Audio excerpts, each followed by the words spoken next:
I was sent to another list of questions for atheists. Since it's my addiction, I can't turn myself away. Apparently, I cannot answer these at all. Let's see what we've got. Do you really believe that science is the only answer to all of life's questions? You can get answers from other means, guessing, reading tea leaves, my magic D20. The problem is, we have no way of getting consistently correct, predictive answers that have a decent chance of being true from these methods. Science takes what we know, extrapolates from observed occurrences, and uses those to predict future events and understand past ones. It can be wrong, in which case we have to reevaluate our scientific understanding, meaning scientific knowledge is a constantly self-correcting endeavor. So, it's not the only way to get answers, but it's the most accurate way to get answers that have evidence behind it. The best way to know if a claim is true is to look at the evidence it has. Will this video be popular? Difficult terrain. Wonder what that means. If God doesn't exist, why do you care if people worship him? I normally wouldn't. In general, I'm against thought crime. I have the crazy idea that people should be allowed to think or believe whatever they want. However, that ends the second your beliefs start to harm others. If you want to believe in God, that's fine. But once you start making laws that affect everybody, including those who don't share your belief or don't want to follow your beliefs, then your beliefs are infringing on the freedom of others. I often have the nice theists from the Watchtower Society ringing my bell to try to get me to convert, and even you're making videos asking us questions. Honestly, if people weren't pushing their beliefs on me, I wouldn't have much to respond to. Let me put it this way. If someone wants to believe that the Star Wars films were accurate descriptions of historical events, they should be allowed to. The only people in the universe who haven't seen Star Wars are the characters in Star Wars, and that's because they lived them, Ted. That's because they lived the Star Wars. If they begin insisting that I have to believe as well, and try to make laws based on their belief in the Force, that's when I'll start to care about their beliefs. Seriously, can nothing create something? I assume you're talking about the creation of the universe. We don't know how it happened.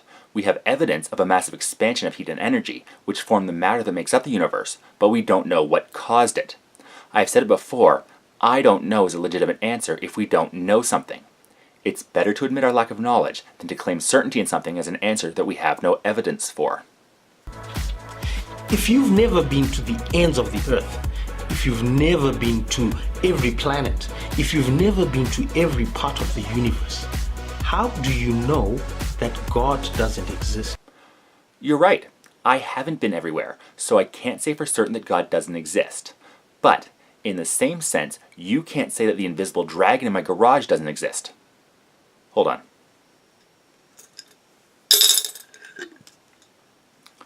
If we were to claim the existence of something simply because we lack the evidence of it not existing, then we would have to accept a plethora of different and contradictory ideas. For starters, I haven't been everywhere, so I can't say for certain that Thor doesn't exist. So, should I accept that he creates lightning? In the same vein, I haven't been everywhere, so I can't say that Zeus doesn't exist either. So, should I accept at the same time that he is also the cause of lightning? This is why the burden of proof falls on the one making the claim, and evidence is needed to substantiate any claims. What is the origin of life? The same as your something from nothing question, an honest answer is, I don't know. We have several hypotheses that I've brought up in previous videos. The Miller-Urey experiments showed proteins forming in naturalistic conditions, and Jeremy England's work on self-replicating molecules have given us some good paths on how life could have formed. But we can't say for certainty that's exactly what did happen. If humans are animals, then where does our sense of justice, where does our sense of morality, where does our sense of what's right and what's wrong come from? Yes, we are animals. More specifically, we're tool-using social creatures. We survive and thrive better when working together. One of the things that helped us thrive was a sense of empathy with one another. A tribe would not have gotten far if all its members had chronic backstabbing disorder. If everyone was stealing from and murdering one another, the group as a whole would not do very well. This resulted in a natural selection of sorts. The groups that had members which developed empathy for one another thrived and survived, while those that didn't nurture any kind of empathy for their kin did not do as well. That was the root of our sense of morality. Justice comes from the idea that we don't want to be harmed. And, since we're empathetic to one another, in general, we don't want others harmed either. A justice system was set up to prevent those who could be harmed from being so, and punish those who did harm others, protecting both individuals and society. I'll be the first to admit that our justice system hasn't always been perfect, but we didn't need some anthropomorphic deity to develop one, just a desire to protect ourselves and others. If you were given irrefutable evidence that the God of the Bible is real, would you become a Christian? Well, a Christian is one who professes a belief in the God of the Bible. If I was to be given evidence that it existed, I would have to accept that it does exist. However, irrefutable proof in God would lead to a bit of a conundrum. The argument runs something like this. I refuse to prove that I exist, says God, for proof denies faith, and without faith I am nothing. But, says man, the Babel fish is a dead giveaway, isn't it? It proves you exist, and so therefore you don't. QED. Oh dear, says God, I hadn't thought of that, and promptly vanishes in a puff of logic. In all seriousness, if your God is so powerful and wants us to know it exists, why hasn't any kind of evidence, beyond a book of allegorical prose attributed to it, been provided? It shouldn't be hard, being omnipotent and all. That would go a long way to convincing people to accept that your God exists. The only reason I can think of such evidence not being prevalent is either your God doesn't want people to know it exists, or just doesn't exist at all. And I'm leaning towards the latter. Tell me something. If evolution is real, and if evolution is really happening, how come there are no transitional forms that we can observe? There are transitional forms. Here's a partial list of transitional forms that have been discovered.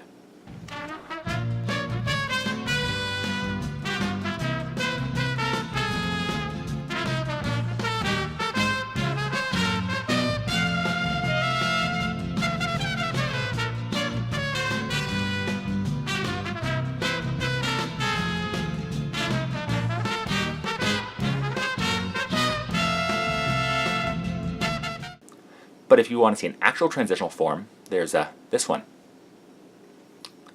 There are roughly 60 to 120 mutations between every human generation, which means there are about 120 to 240 mutations between my father and my son, which makes me, by definition, a transitional form. With the complexity of the human body, small changes like that would not normally make a noticeable difference. But over time, small changes can add up to the vast diversity of organisms in nature. Do you live according to what you believe, or do you live your life according to what you lack in belief? Let's see. I live my life based on several beliefs. I believe that people should not be judged on their race, or gender, or orientation. That we should do what we can to help others, if not increase the happiness in the world, then at least try to decrease the pain. We're only here for a short time, so we should do what we can to be good to one another. I believe that the best way to understand something is to have evidence for it, because that works. So, yes, I guess I do live my life on what I believe. If God doesn't exist and the Christian dies, the Christian loses nothing.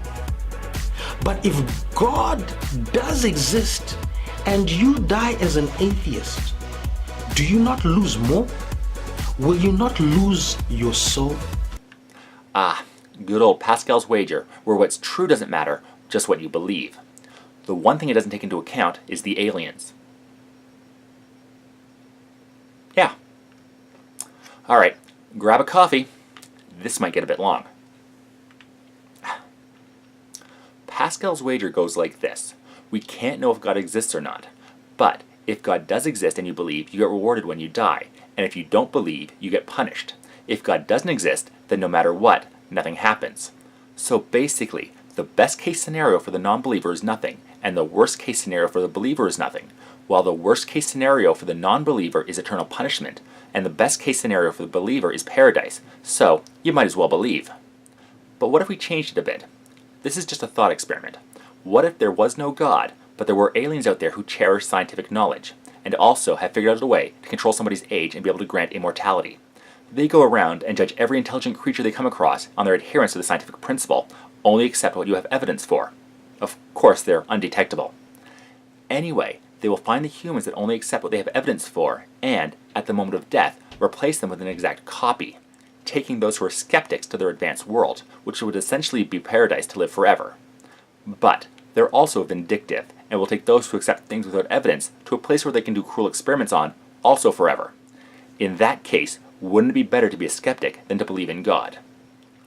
Obviously, there's no reason to follow this, but this argument follows the same logic as Pascal's wager. So, by that logic, it's best if you don't believe. Hebrews chapter 11 verse 3 says, "By faith we understand that the universe was created by the word of God, so that what is seen was not made out of things that are visible." Now, just because we can't visibly see something, it doesn't mean that it doesn't exist. We cannot see God, but it doesn't mean that God doesn't exist. Technically true. I can't say that there isn't a God because I don't have any evidence for it. But, like the invisible dragon from before, I can say there is no reason for me to accept the claim that there is one because of that same lack of evidence. It's easy to make claims with nothing to support it. You've made a claim with nothing to back it up. I dismiss your claim as easily as you can make it. For example, we cannot see the wind, but we do feel the wind. We also feel the effects of the wind, and we also experience the movement of the wind. Yes, visual confirmation is not the only kind of evidence that exists. If you turn off your monitor during this, but leave your speakers on, you will still have confirmation that this video is occurring, even if you can't see it. In the same way, we can measure wind speed and direction and can confirm its existence with non-visual confirmation. What confirmation of any kind do you have of your deity? And so the truth is, creation itself testifies of an all-powerful and imaginative creator. No, the existence of the universe only proves that the universe is here. The evidence we have says it started at a small point a long time ago and expanded. It doesn't say anything about how it came about. We have no evidence that it was in any way set about by any kind of intelligence, let alone the specific God you claim exists.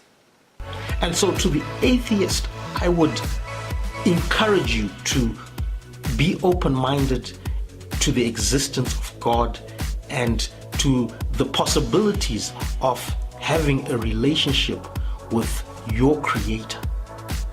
Amen. I try to remain open-minded and accepting of evidence that I've been given. But, since no evidence has been provided for the existence of any deity, I have no reason to accept that you are correct in your claims that your specific one exists. I don't see why this video says they can't be answered at all. Even though I used "I don't know" at some point, I did answer all of them.